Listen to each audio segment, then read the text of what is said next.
He didn't say it to me. He said it to another. When I say action, tense up, goddammit. Can you imagine a guy coming in here, your boss, saying tense up when you do this? That's the worst thing you... According to Robert Duvall, those words might be the worst thing you can ever say to an actor. And now Hollywood can't stop talking about why. After more than 6 decades in the spotlight, the 94-year-old acting legend has finally decided to speak openly. And the timing alone has sent shockwaves through the industry. For the first time in his long, carefully guarded career, Robert Duvall has admitted there were 4 people he truly struggled to work with. That revelation stunned fans and insiders alike. This is the same man known for his quiet discipline, steady presence, and almost legendary professionalism. For decades, Duvall represented what many believed was the purest version of old-school Hollywood, respectful, focused, and fully devoted to the craft.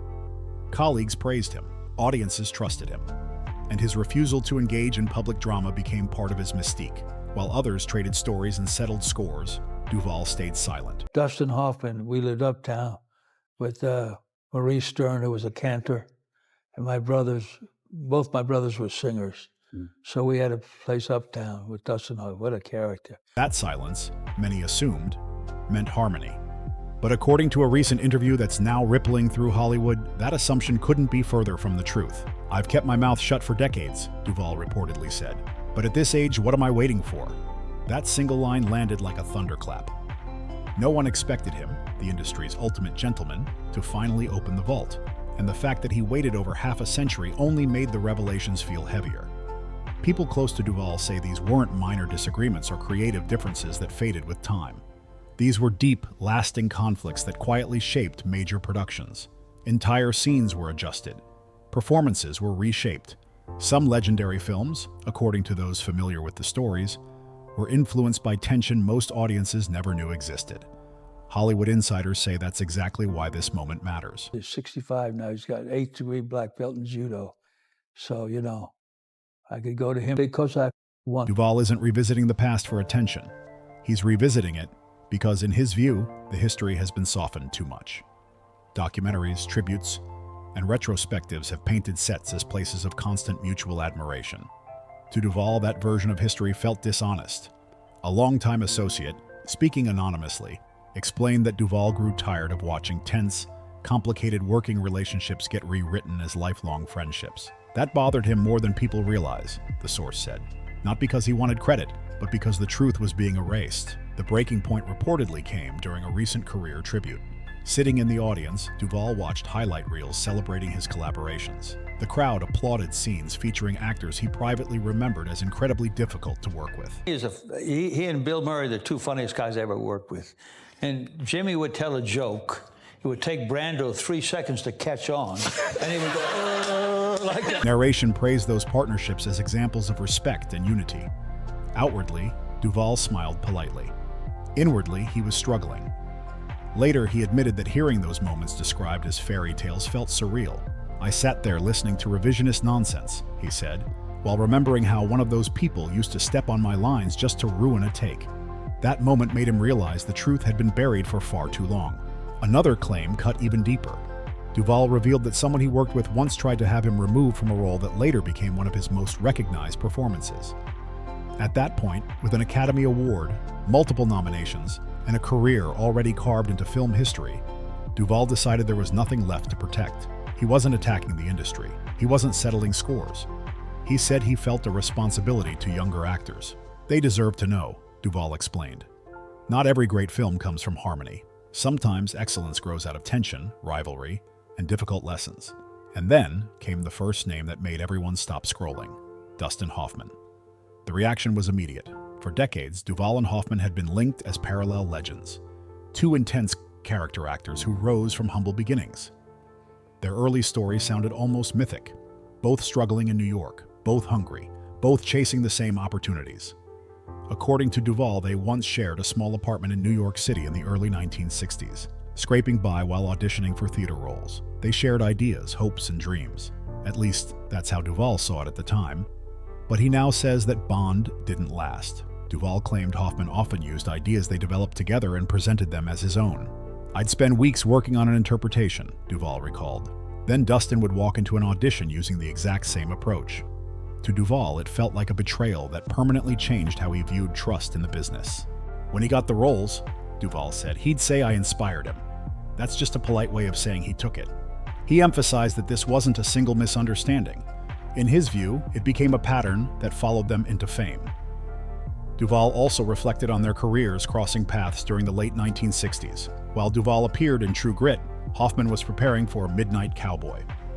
Duvall claimed Hoffman frequently called him late at night asking for advice on shaping the voice and personality of Ratso Rizzo. "I spent hours on those calls," Duvall said. Later, when he read interviews where Hoffman credited street research alone for building the character, Duvall admitted that moment stung deeply. It wasn't about recognition, it was about honesty. Things reportedly reached a breaking point around auditions for The French Connection, a role that eventually went to Gene Hackman. Duvall claimed that after that period, he cut Hoffman off entirely. "That's when I stopped taking his calls," he said. "Some people never stop taking. They just get better at calling it teamwork." Sources familiar with the production later supported parts of Duvall's account, suggesting Hoffman may have spoken critically about Duvall to director William Friedkin. Duvall believes those conversations crossed a line. "That wasn't competition," he said. "That was sabotage." Years later, Duvall confronted Hoffman directly. According to him, Hoffman denied everything. But Duvall insists he heard confirmation from Friedkin himself. Even so, Duvall kept his composure for decades. Public appearances stayed cordial, panels stayed polite. Compliments were offered when asked. That's exactly why this revelation landed so hard.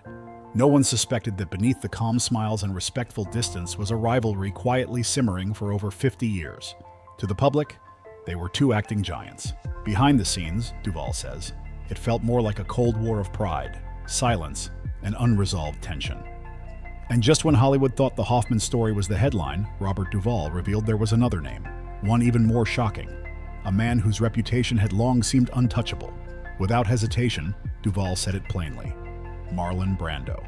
And that's where the story took a turn no one expected. When Robert Duvall finally said the name Marlon Brando, the room reportedly changed. Even seasoned Hollywood insiders leaned forward. This wasn't gossip. This wasn't exaggeration. This was a man with nothing left to prove, speaking with calm certainty. "The most destructive ego I ever encountered," Duvall said, slowly, clearly, without hesitation. And with that sentence, one of Hollywood's most protected myths cracked wide open. Duvall didn't deny Brando's brilliance. In fact, he made a point to acknowledge it. He was a genius, Duvall admitted. There's no question about that. But what followed carried weight. He explained that genius and chaos often share the same space, and that extraordinary performances don't always come from healthy working relationships. Sometimes, he said, they happen despite them. That honesty landed hard. For decades, Hollywood has clung to the idea that talent and kindness naturally go together. Duvall dismantled that illusion with quiet precision. He wasn't angry, he wasn't dramatic, he was reflective, and that made it even more unsettling. According to Duvall, Brando's creativity often came with disruption. Not loud arguments, not obvious conflict, but subtle, calculated behavior that could throw entire productions off balance. Their most serious clash happened during the filming of The Chase, a movie that doesn't get talked about much today, but its cast was stacked with legends. On paper, the film looked flawless. Brando, Duvall, Jane Fonda, and Robert Redford. On screen, the performances were intense and polished. Behind the camera, Duvall described an entirely different reality. He claimed Brando would intentionally change his performance from take to take, not to explore the scene, but to disrupt it. According to Duvall, this made continuity nearly impossible and forced editors into a nightmare. If Brando didn't agree with the director's vision, Duvall said he'd interfere with the rhythm of scenes in ways that couldn't be easily called out. Brando reportedly framed this behavior as protecting the truth of the performance. Duvall saw it differently. "I called it professional sabotage," he said without raising his voice. That tension built slowly, day after day, until it reached a breaking point during one of Duvall's most important monologues in the entire film. Several people connected to the production later supported Duvall's account. What was supposed to be a defining career moment turned into something far more complicated. During that key scene, Duvall claimed Brando began making subtle noises just out of frame. Nothing obvious to the eye, but enough to register on microphones. Take after take was ruined. After multiple failed attempts, Duvall finally confronted him. What happened next stayed with him for decades. Brando didn't argue. He didn't deny it. He simply smiled. Then, according to Duvall, he said, "Maybe you should be stronger in your choices." That sentence changed everything. Duvall later explained that moment taught him something critical, not just about Brando, but about the industry itself. He'd disrupt you, Duvall said, and then make it look like it was your weakness. That quiet manipulation revealed a darker side of Hollywood's golden image, one that rarely makes it into documentaries or tributes.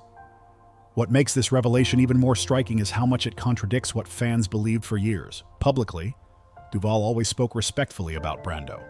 He called him influential. He praised his work. That led audiences to assume there was mutual admiration behind the scenes. But now Duvall admits he carried unresolved resentment beneath that professionalism. He respected Brando's talent deeply, but he never forgot the behavior. And suddenly, one long-standing mystery made sense. When both men appeared in The Godfather, they never shared a single scene. For years, that was brushed off as coincidence. In light of Duvall's words, it now feels deliberate, a quiet decision to keep two powerful personalities apart. I learned more from watching Marlon than from anyone else, Duvall admitted. But not just how to act. I learned how not to treat people. That blend of admiration and disappointment explains why Duvall stayed silent for so long. He understood Brando's impact, but couldn't excuse the harm that came with it. And just when Hollywood was still processing that revelation, Duvall dropped another name, one that surprised people even more. The third person he named was James Caan. The reaction was immediate. To fans, Duvall and Caan were inseparable in cinematic history. Their performances as Tom Hagen and Sonny Corleone in The Godfather are still praised as one of the most believable brother relationships ever put on screen. But behind the scenes, Duvall described something very different. He said Caan was competitive to the point of malice. Coming from someone known for restraint, that phrase hit hard. According to Duvall, their tension began early in rehearsals. Both actors were driven. Both wanted to deliver something unforgettable. But their approaches clashed. Duvall worked quietly, focusing on detail and control. Caan brought explosive energy, pushing every scene to its limits. Duvall claimed that intensity sometimes crossed a line. He said Caan would try to pull focus during moments that weren't his, fidgeting with props, shifting expressions, doing anything to draw the camera. Especially, Duvall added, when I had an important line. That rivalry reportedly reached its peak during the iconic family meeting scene, the moment where the Corleone family debates war. On screen, the tension feels electric. According to Duvall, it wasn't acting alone, it was real. Between takes, the air was thick. Not loud arguments, not shouting. Just two performers quietly fighting for dominance in every frame. And that, Duvall said, is what made the performances work, despite the personal distance. Jimmy and I created one of the most realistic brother bonds in movie history, Duvall reflected. And we did it while barely speaking off camera. To him, that was the purest definition of acting. Letting the work speak even when the relationship doesn't. According to Robert Duvall, the moment everything changed with James Caan was surprisingly quiet. There was no shouting, no dramatic confrontation that would later make headlines. Instead, it happened during a calm conversation on set with director Francis Ford Coppola, as Duvall was discussing Tom Hagen's motivations in The Godfather. That's when Caan suddenly cut in, wearing a smirk, and tossed out a dismissive comment about overthinking glorified secretary roles. Duvall said the room went still, not because the comment was loud, but because it revealed something deeper. That was the moment, Duvall later explained evenly. That's when I knew we would never be friends. From that point on, he made a deliberate creative decision. Rather than react emotionally, he let the tension inform the performance. Tom Hagen would always keep a watchful, guarded eye on Sonny Corleone in every shared moment. Duvall explained that this choice actually strengthened the story. That's exactly how a Corleone would behave around someone as unpredictable as Sonny, he said. What looked like natural character dynamics on screen were in part shaped by real distance behind the scenes. What makes this revelation so striking is how completely both men kept that tension hidden from the public. For decades, Duvall and Caan appeared side by side at press events, anniversary panels, and reunion specials. They joked, smiled, and spoke fondly about one of the most celebrated films in cinema history. To audiences, they looked like lifelong friends. Behind the scenes, according to Duvall, professionalism took over. We knew what was at stake, he explained. We weren't going to let personal issues damage something that important. So they played their roles, not just on screen, but off it too. That quiet discipline, the ability to separate personal feelings from the work, is something Duvall believes defined his entire career far more than awards ever could. While his experiences with Brando and Caan were rooted in professional tension, the fourth and final name Duvall mentioned carried a different weight. This one, he suggested, was deeply personal. The moment he said Robert Redford, the industry froze. For decades, Redford had been viewed as one of Hollywood's most respected figures, the thoughtful artist, the champion of independent cinema, the public face of integrity and principle. According to Duvall, however, that image didn't fully match what he experienced firsthand. Duvall was careful with his wording. He didn't deny Redford's talent or influence, but he described a sharp contrast between the public persona and the behavior he witnessed during the filming of The Natural, where Duvall played sports writer Max Mercy opposite Redford's Roy Hobbs. What should have been a straightforward professional collaboration quickly became strained. Duvall claimed Redford often kept entire crews waiting, not for creative preparation, but while handling business matters. To Duvall, who came from an old-school culture of shared respect and teamwork, that behavior felt dismissive. That wasn't dedication, he said later. It felt like ego. As production stretched on, the atmosphere reportedly grew heavier. Long days, rising tension. According to Duvall, that strain subtly found its way into the performances. When their characters confronted each other on screen, the edge viewers felt wasn't purely scripted. It reflected real friction. Duvall also alleged that behind the scenes, Redford was very focused on maintaining control over the film's narrative balance. He claimed that scenes where Max Mercy challenged Roy Hobbs's heroic image were viewed as threats rather than storytelling necessities. To Duvall, this wasn't about character development, it was about dominance within the frame. What troubled him most, he explained, was the contrast. Publicly, Redford spoke passionately about artistic honesty and collaboration. Privately, Duvall felt he witnessed a different approach, one centered on image management and authority. That gap, Duvall said, is what stayed with me. According to Duvall, the breaking point came during post-production discussions. When he finally addressed the issue directly, Redford allegedly responded with a comment that Duvall said he never forgot. It wasn't shouted, it wasn't dramatic, it was quiet and cutting. A reminder, as Duvall interpreted it, that they were seen as playing by different rules. From that moment on, Duvall said, he never viewed Redford the same way again. What made this final revelation resonate so strongly was that it wasn't framed as an attack. Duvall didn't sound bitter. He sounded resolved. To him, this wasn't about tearing down individuals. It was about challenging the idea that Hollywood's most polished images always reflect reality. In the days following the interview, reactions poured in. Representatives for Dustin Hoffman and Robert Redford released carefully worded statements expressing surprise while emphasizing respect for Duvall's career. Meanwhile, something quieter began happening inside the industry itself. Crew members from The Natural reportedly shared similar recollections about on-set dynamics. Others connected to The Godfather acknowledged that tension between cast members was real, even if it never surfaced publicly. Coppola himself commented broadly that great on-screen chemistry often comes from complicated personal dynamics behind the camera. That single observation seemed to validate what Duvall was trying to say all along. These weren't petty grudges.